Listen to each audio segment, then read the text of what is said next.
Welcome to Lindsay Live. Thank you for joining us today. We're starting a new series on the 7 spheres of lifelong learning.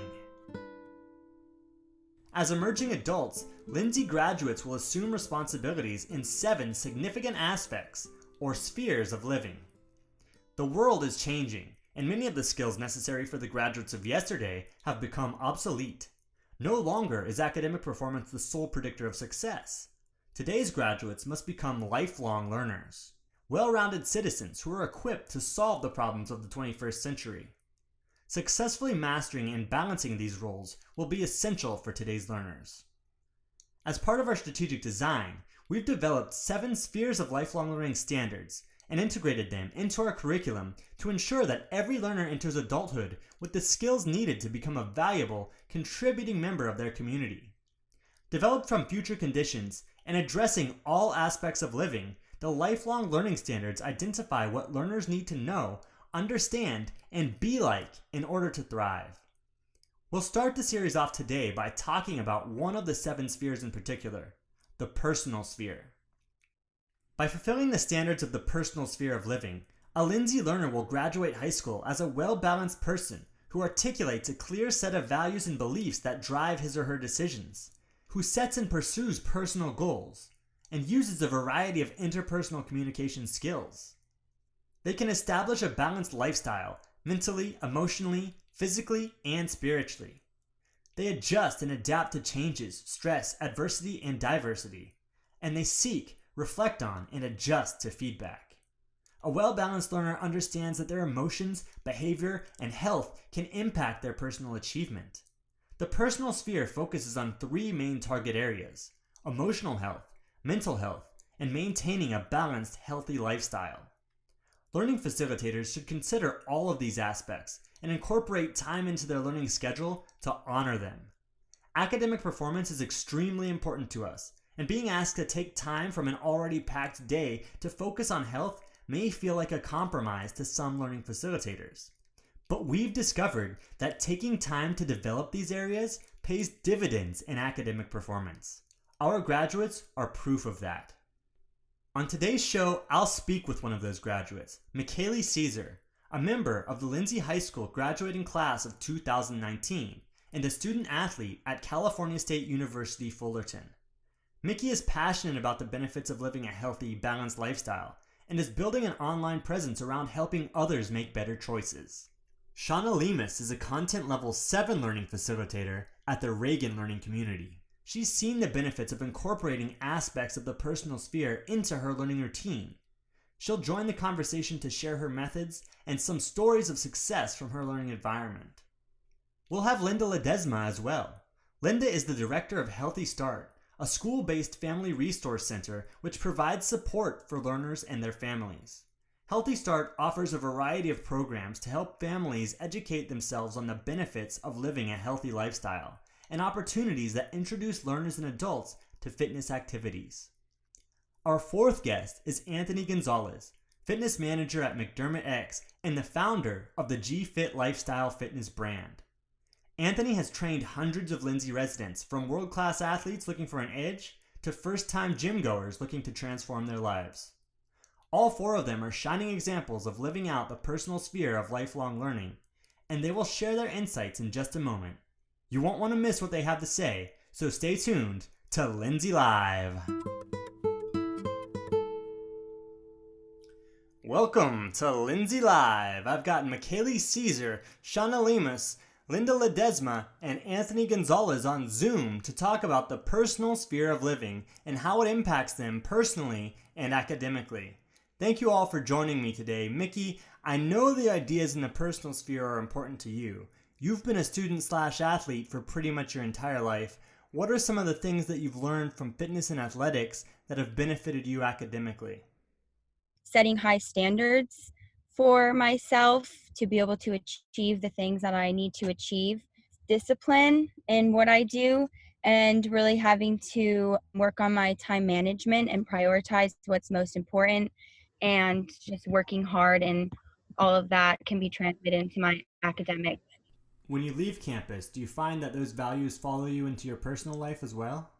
So all of those values are very universal, and I can really take each of them and translate them to everything that I do, especially with my family and my friends, my work, and my diet. So all of those can be taken into account. Another thing that I learned is teamwork, and I think that that's one of the most important things that I've learned, because I can really build important relationships, and that also requires me to have a balanced life while creating good relationships. Shauna, in your learning environment, you've placed a lot of value on helping learners care for their health. Why is that so valuable, and why is it worth taking time away from academics? When I hear the word health, you always think of physical health.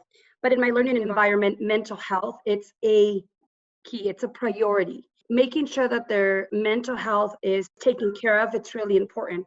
We need to teach our learners. And one of the ways that I do that is acknowledging them. Every morning when they come to me, I'm welcoming them, greeting them with a smile, letting them know that they make me happy. They know that I am grateful for them, that they are one of my priorities, that they are part of my family, that they are part of my life. I want them to know that they matter to me, that they are enough for me, and that they matter. How do you see that translating into academic success? When you build that relationship and that relationship strong, and they know that you care, and I keep saying that over and over, it's not just saying it to them, I care for you, it's showing it to them. It's making sure they understand that you will be there for them. So building that one-on-one relationship, it's important. And I just know that if they feel safe in your learning environment, they feel safe with you, they will learn because they know that you care and they know that you'll be there for them. Anthony, you've built a brand and a business around helping people train and lead a healthy lifestyle, but I know it's not all just about pumping iron. How does the mental game play a role in physical fitness? I think it's one of those things that aren't really hardly talked about, and that's the mental toughness. Each day, each session, each morning you decide to wake up. If you don't practice it, or if you're not going through it, it's kind of hard to understand and grasp. But the mental aspect of it is just, it's one of those things. It's just like any other muscle group, and you got to continuously move it. You got to continuously train it. You got to continuously drop bad habits, add better habits, learn, unlearn, relearn, and then just keep repeating that same cycle over and over. Linda, tell us about some of the things that Healthy Start is doing to bring these practices to the wider Lindsay community. Sure. Just to piggyback off of what Mrs. Lemus was talking about, what she's describing is trauma-informed practice. Kids aren't going to learn if their mental health isn't well. Your brain just doesn't operate that way. It shuts down. You're in this state of fight or flight, and building those connections with our learners, helping them learn how to self-regulate, all those things matter, because at that point, then they're ready to learn. So how we do that at Healthy Start and how we support is we partner with local health and mental health agencies. McKaylie was kind of talking about this, and Mrs. Lemus was talking about this earlier, is you got to take care of your whole self. So it's your mental health, your overall health in terms of your systems.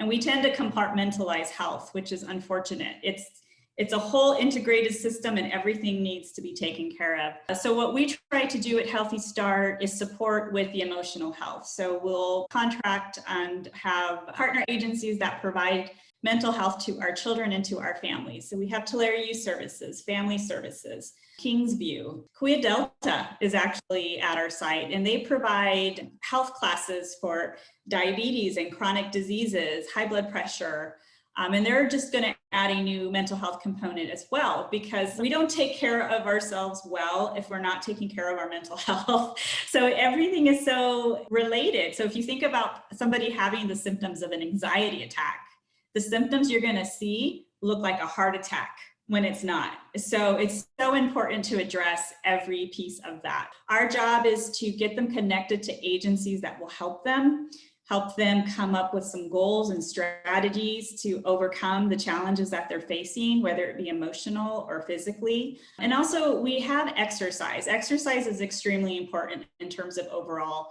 well-being. And so we offer some exercise programs at Healthy Start through our partnership with Kuya Delta, such as dance classes, Tai Chi. One of the things I want to share is not only are we taking care of Lindsay families and Lindsay learners, but we also take care of our Lindsay seniors through other programs. It's a whole community effort.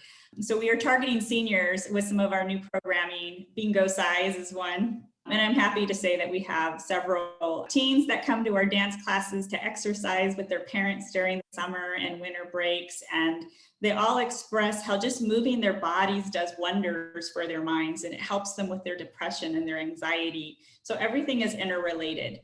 Before we went on the air, some of you were talking about the GUM program. What is that? Get up and move. GUM, abbreviated GUM. Get up and move. We focus on teaching different traits where we have Job Lara teaching the motivation aspect. He demonstrates different activities to help inspire the kids to get motivated.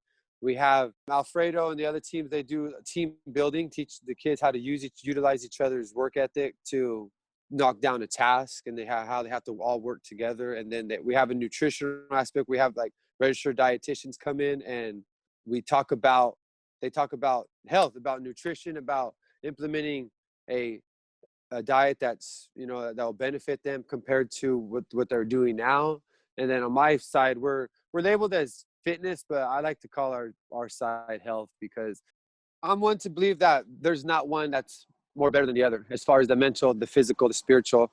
I think they all work hand in hand. To say you got to work on this one to develop the other one, you can tell them that in the beginning, but down the road you're gonna realize like you got to have them all. And one thing I found in myself, being raised in athletics and just moving the body, is the more I move my body, the better I feel.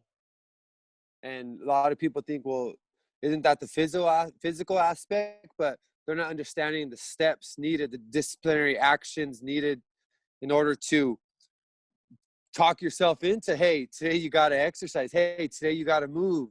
Or to do with nutrition, hey, today you got to not eat this, when it comes down to even just simple reading. I'm not really proud to say this, but I think it's pretty interesting. I didn't read my first book until I was like 24 years old.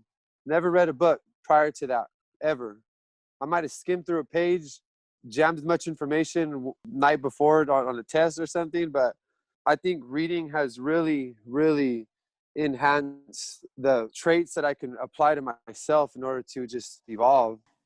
It's kind of essentially what we're teaching our parents to do with our own classes that we have at Healthy Start. We have some cooking classes that are offered through the UC Cooperative Extension on healthy eating and healthy meal prep for diabetics. We've had the Gal do one specifically geared towards diabetics. We sometimes have dietitians come in and reinvent favorite things to eat in a healthy way.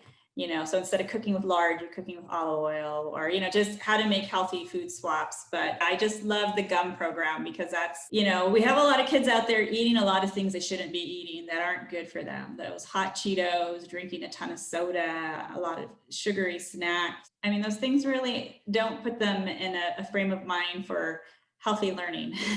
So it probably makes them really hyper. And we're setting them up when we feed them too much of that. And really, you want kids to be healthy when they're in the classroom so that they're open to learning. They're not having a sugar crash in the middle of the day. I mean, this program's great in showing kids, what's a healthier way for them to be eating and different exercises that they can be doing. They don't need to be playing video games for 12 hours a day.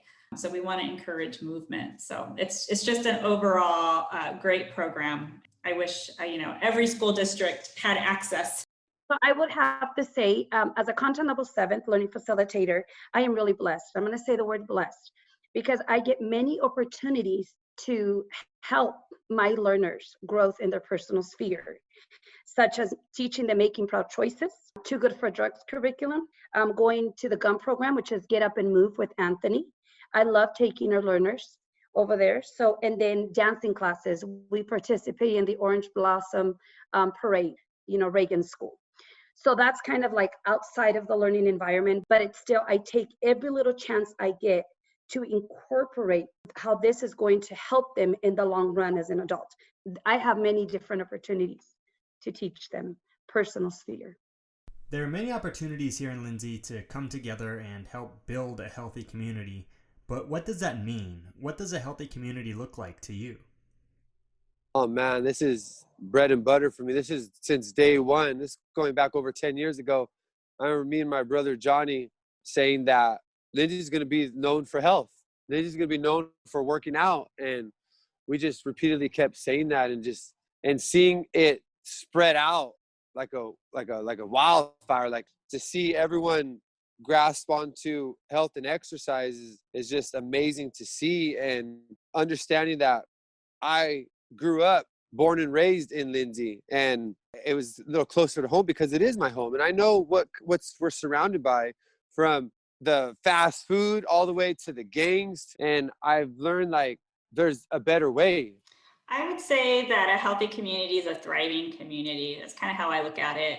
They're informed and they're constantly learning about ways that they can improve their overall health. I think it really speaks to that lifelong learning in terms of that personal sphere, you know, taking the time to invest in yourself, taking the time to invest in your self-care, being conscious of the decisions that you make, of what you eat, how you move your body, how you take care of your families, how you feed your families. When you have that in place, I think you have a healthy community. And it's also, you know, paying attention to how you're feeling, paying attention to, are you doing any self-care for yourself? Are you teaching your children how to do self-care for them, how to self-regulate, all of those things? That's what makes a healthy community. It's important for us to also serve as examples of what good self-care looks like. So what are some of the things that you do as individuals to take care of yourselves? I'll share my routine. So prior to COVID, I used to work out with a trainer 3 times a week, and I was following like a nutrition plan.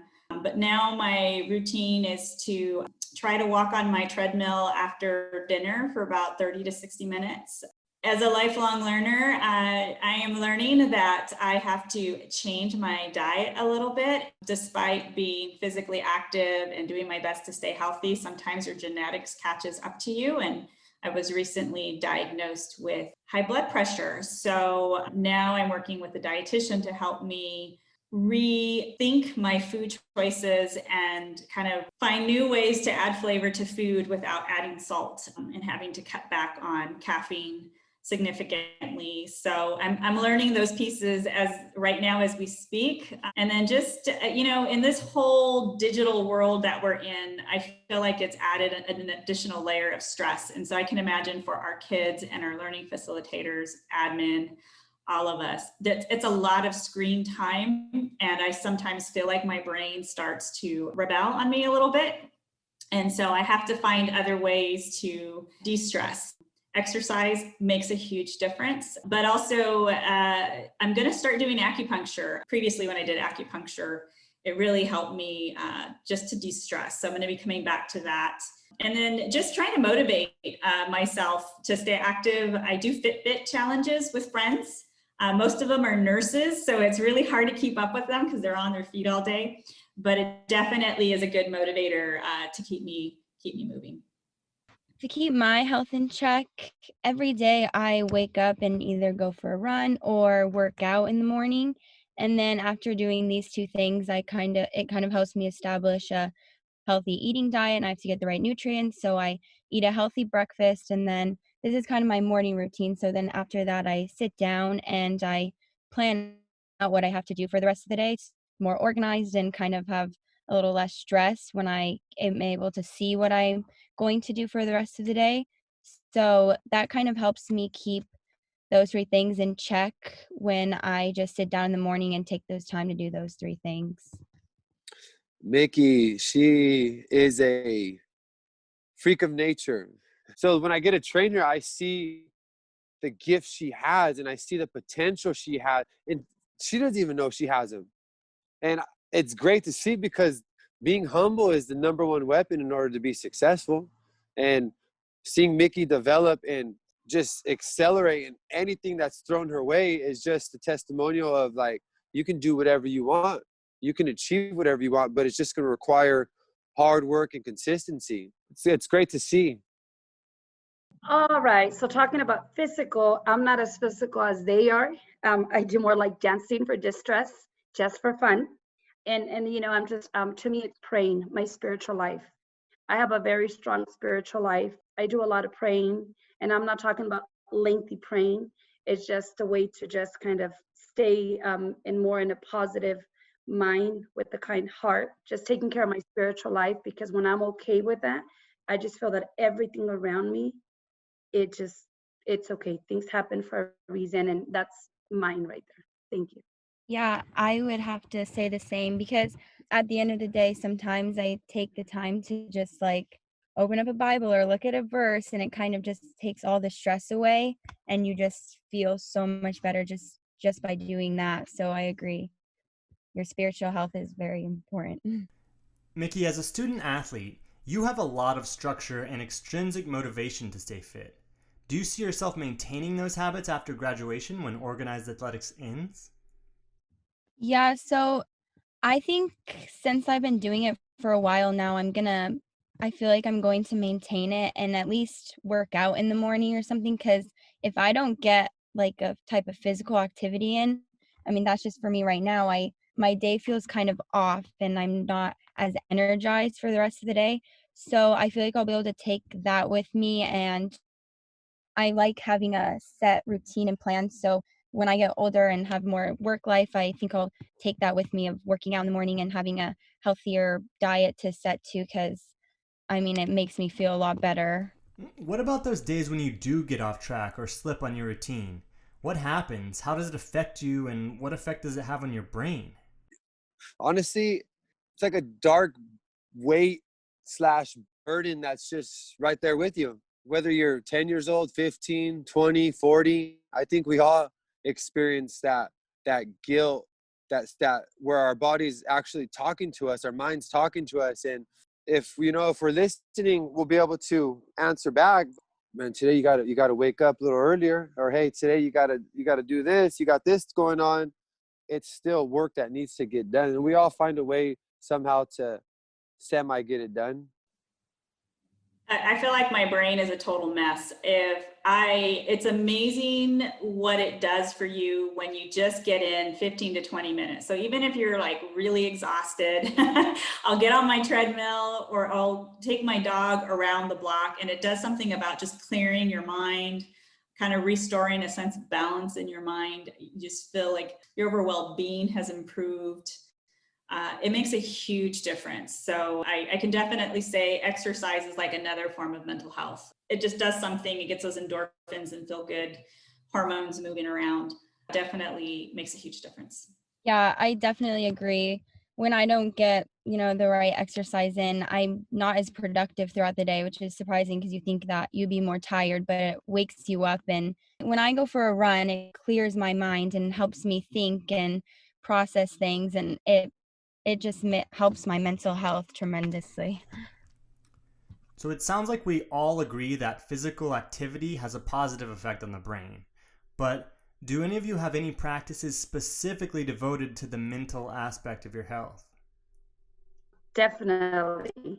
With me, it's more the spiritual, just when we're going through some struggles, I always say, God is good. His plan is perfect and he'll figure it out. We'll do the job, but he'll guide us. So they know, whoever like knows me, they know that I have just a strong relationship with my creator, with my outer world, whatever they want to call it. I don't like to be negative. I focus on the positive. I focus on whether something goes downhill, it's okay. It's going to get better and we can only learn from it.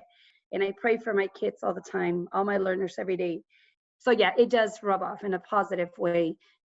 I guess I'm not as spiritual as the other two ladies here, but I do have a lot of friends that are actually LCSWs and LMFTs that I find I can talk to when I'm feeling like I need to have a conversation about how I'm feeling.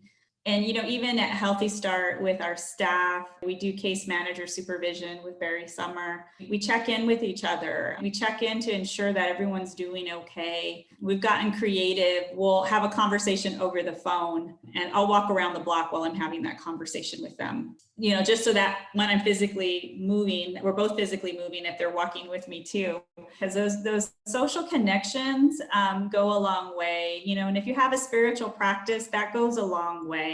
I try to find things to do that just kind of feed my soul. When we talk about a healthy community, I just know that I've been practicing, and I do share with other people. In order for you to love other people, you need to learn to love yourself. You need to learn to take care of yourself. You need to be able to look in the mirror and say, you are amazing, you're great, self-talk, self-motivate, hug yourself, that person that is always with you. And this is one of the things that I do tell my learners, hug the person. And they always say, you love the most. And, oh, well, my mom's not here. And I'm like, no, that person needs to be you. You're the one that needs to take care of yourself, because this body, this mind, everything, it's not replaceable. There's only one you, and that you is unique. I just know that if you love yourself, then everything around you will fall in place, and you will see the beauty in life, and the beauty in your community, and the beauty in human beings. I like everything that she said. That's true. When you have a positive attitude about things, or you just trust things are going to just fall into place, people tend to believe the same. So that positive energy and those good vibes pass on. And I think that's kind of what we need to have in this time, is the belief that this will pass and we're going to be okay. But in terms of other healthy habits, when I got my diagnosis with my blood pressure, I made the decision to buy a treadmill so that I could be consistent with exercise. And like a week later, my best friend did the same thing, because she was motivated that I went and bought something for myself to keep myself healthy. And she's normally my workout buddy. She's the person that I would typically go to the gym with. And now that we can't currently do that, we've come to the decision that now that we both have our treadmills, we're going to hold each other accountable to exercise. So yeah, when people hear that you're doing good things that make you feel good, naturally they want to do the same. Yeah, I would agree with that. When my friends see me working out in the morning, living like a healthier lifestyle, they definitely want to join in and, tackle that with me. So a lot of my friends, I've been trying to get them to come to Anthony's workout classes with me, or some of them even want to go for a run with me or eat healthy. So they definitely want to be in on all those things that I do, because they see the success from it. So. And does having a workout buddy impact your own personal achievement in return? Definitely. My workout buddy, when we're consistent, we can go like a whole year. I think for a whole year, me and her did like Shanti's T25 together every morning at 5 a.m. We had the best looking legs that year, but we just fell into that routine, and we were consistent, and you hold each other accountable. So it just makes a huge difference. Mickey, this is an interesting situation for you, because you've gone from having a cross-country team at school, a structured environment with scheduled practices, to COVID-19 restrictions, which means no team, no access to gyms, having to work out on your own a lot of the time. How has that affected you? It's definitely been a lot harder for me, especially since I've been having to do it all individually without my team. And I really just had to switch my mindset and kind of gear it towards like working for myself and becoming the best for myself. It's been hard to run by yourself and do all that, but I've just kind of had to really just focus on myself and look at the positives and look at the outcome of it all in the end, how it's going to help me. There are a lot of people right now in a situation where they have no access to a gym and will have to make that extra effort in order to set goals for themselves. Especially if you're just starting out, it's important to understand where you are and where you need to be. I know there are a lot of people at home right now who look at someone like McKaylie Caesar or Anthony Gonzalez and think, well, I could never run 10 miles, or I'm not going to be able to deadlift 500 plus pounds. How can we reframe that mindset? How can we help people understand their own situations and limitations and still set meaningful goals for self-improvement? I have to say, if they know her story, then they would understand Take it on, girl. Yeah, I think that people need to understand where I started from, and that I didn't always start running 10 miles or doing what I do. I started at a very low point, and it took a lot of hard work and dedication to get to where you are. So, and I'm still not the strongest or the fastest, but I think I just having a positive mind and not stopping, and just, the hard work and the dedication, I think, is the most important. Yeah, when you look at I call them the highlights, the commercials of an individual, such as Mickey, myself, anyone in general, you see the highlights, and the highlights are great. But you gotta understand, like, we didn't start this way. Like, especially with Mickey, I've been blessed to be around her and her family for years now, and I got to see them slowly evolve. I guarantee if they go back in time, and I want to say she's like 19 right now. If they go back 5 years ago or 6 years ago when she wasn't even in high school yet, and they said, "Hey, you're gonna produce a D1 track star," and I could almost promise you that her whole family would be like, "Nah, I don't think so." With myself too, like, if I go back in time and ask any of my family members in general, would Anthony be doing what he's doing now? It'd be a little more like, no, I don't believe it. So that just goes to show that the highlights are great to see, but you got to understand, we all start somewhere. We start with one step. We start with one stair. We started with one jog. We started with one stretch. We started with saying no to soda one time. And slowly they just kept adding up. And I've learned that the number one thing in order to be successful in anything in life is you got to be consistent with it.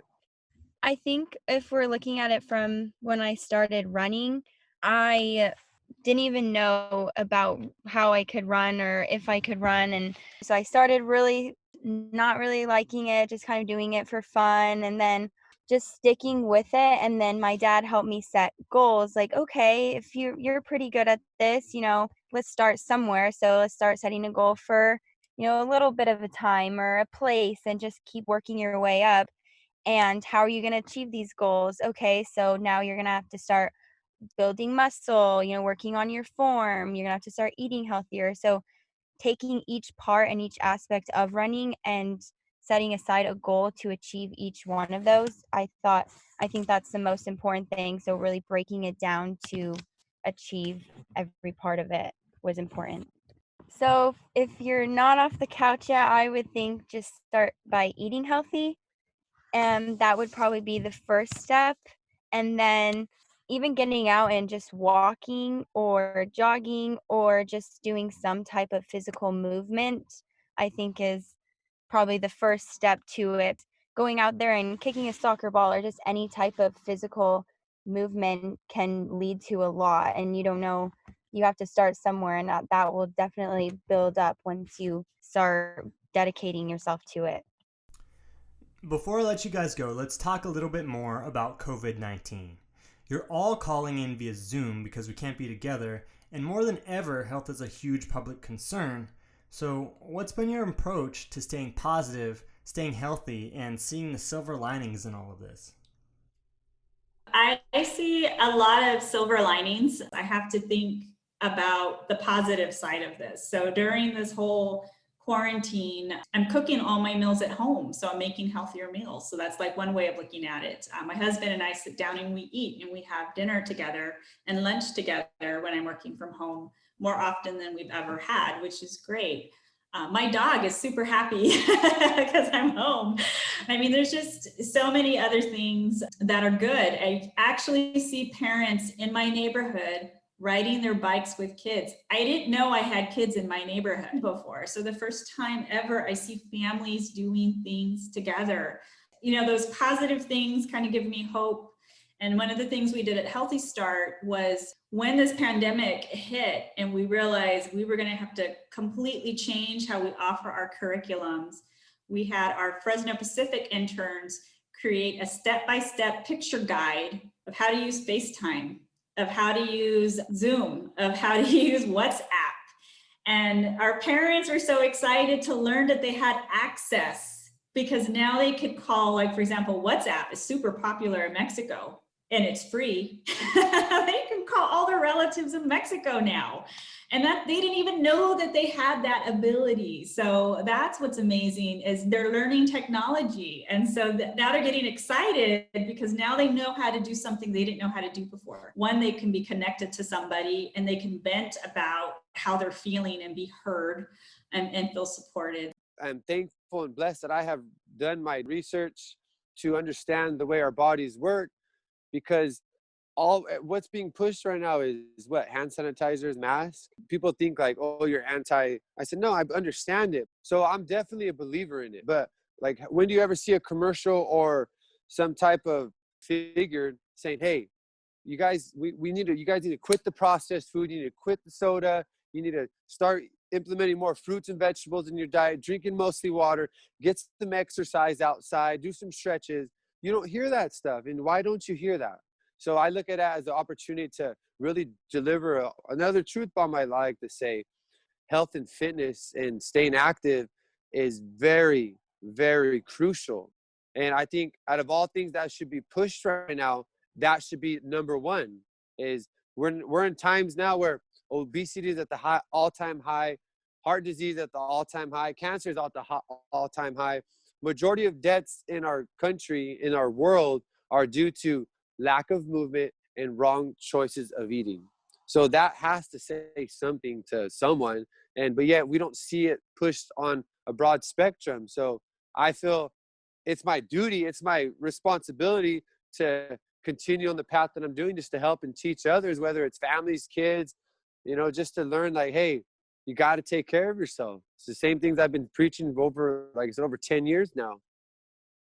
McKaylie Caesar, Shanna Lemus, L.Ledesma, and Anthony Gonzalez, thank you all so much for joining me today. Really appreciate you all taking the time to call in. Well, thank you. Thank you. Well, thank you for giving me the opportunity to be here. It was truly an honor. Yeah, most definitely. I really hope this can touch some of the Lindsay community, because we need it. And I say we because we all need it. I hope so as well, Anthony. If you're listening, wear your masks, practice safe hygiene and social distancing, but please don't forget to take care of yourself by eating right and staying hydrated, 8 hours of quality sleep every night, and then get up and move. Share this podcast with someone who needs to hear that, and don't forget to follow us on iTunes, SoundCloud, and now on Spotify so you won't miss us next time on Lindsay Live.